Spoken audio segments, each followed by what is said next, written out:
আমাদের একজন স্টাফ আছে, ওই স্টাফের নামে বলছিল একটা লিখিত কমপ্লেন জানাতে। সেই আমি না করে দিয়েছি কি স্যার কারণ আমি কেন লিখিত জানাতে যাব। আমাকে বললেন যে দেখো আমাদের কথা শুনলে ভালো, না হলে তোমার ট্রান্সফার হয়ে যেতে পারে, যদি কথা না শুনো আমার হয়তো চাকরিও যেতে পারে। দিনে দুবার ব্যবহার করো স্টপেজ ক্রিম আর নিজেকে রাখো evergreen Keya Seth aromatherapy stop age cream আর খুঁজে পাও নতুন আমিকে। পথ দেখিয়েছিলেন আরজিকর মেডিকেল কলেজের প্রাক্তন ডেপুটি সুপার আক্তার আলী। আর তরুণী চিকিৎসককে ধর্ষণ খুনের ন্যাক্কারজনক ঘটনা সামনে আসার পর যেন খুলে গেছে দুর্নীতির প্যান্ডোরা। আরজিকর মেডিকেলে ধর্ষণ, খুন এবং দুর্নীতি জোড়া মামলায় দুই কেন্দ্রীয় সংস্থার হাতে প্রাক্তন অধ্যক্ষ সন্দীপ ঘোষ গ্রেফতার হওয়ার পরে এবার একে একে মুখ খুলতে শুরু করেছেন অনেকে। যেমন আরজিকর মেডিকেলের অ্যানাটমি বিভাগের রূপডি কর্মী মনোজ মল্লিক। তার অভিযোগ, সন্দীপ ঘোষের নির্দেশ না মানায় অন্যায়ভাবে বদলি করে দেওয়া হয় তাকে।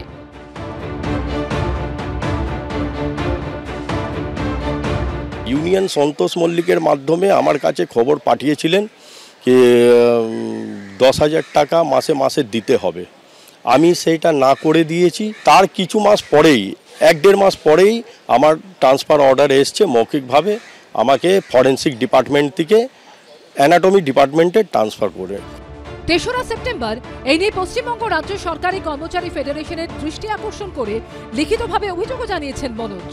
এই পরিস্থিতিতে শনিবার সন্দীপ ঘোষ ঘনিষ্ঠ হাসপাতালের কর্মী মনীষ মণ্ডল, সহদেব চৌধুরী সহ একাধিক জনের বিরুদ্ধে অভিযোগ জানিয়ে আরজিকর মেডিকেলের সুপার ও উপাধ্যক্ষ সপ্তর্ষি চট্টোপাধ্যায়ের কাছে গণস্বাক্ষরিত অভিযোগপত্র জমা দেন প্রাক্তন ও বর্তমান মিলিয়ে হাসপাতালের শতাধিক কর্মী। মনীষ মণ্ডল এবং সহদেব চৌধুরী এরা ওই সময় সন্দীপ ঘোষের লোক ছিলেন। তারা ওদের কাছ থেকে মাসে, এই যে এখানে লেখা আছে, 20,000 টাকা করে তোলা দিতে বলে। অভিযোগ, সন্দীপ ঘোষের প্রশ্রয়ে হাসপাতালে রীতিমতো দাদাগিরি চালাতেন সহদেব মনীষরা।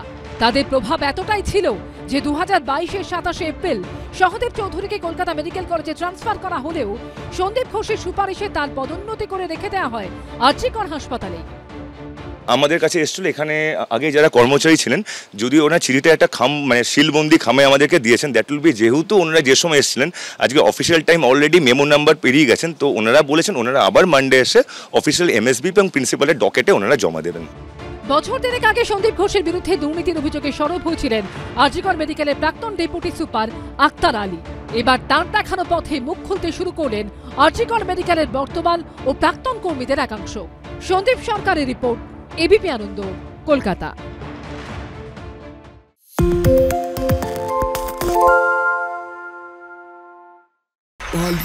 তাই নাকি? রাত্রে বাংলা গুজব চায় না, বাংলা খবর চায়।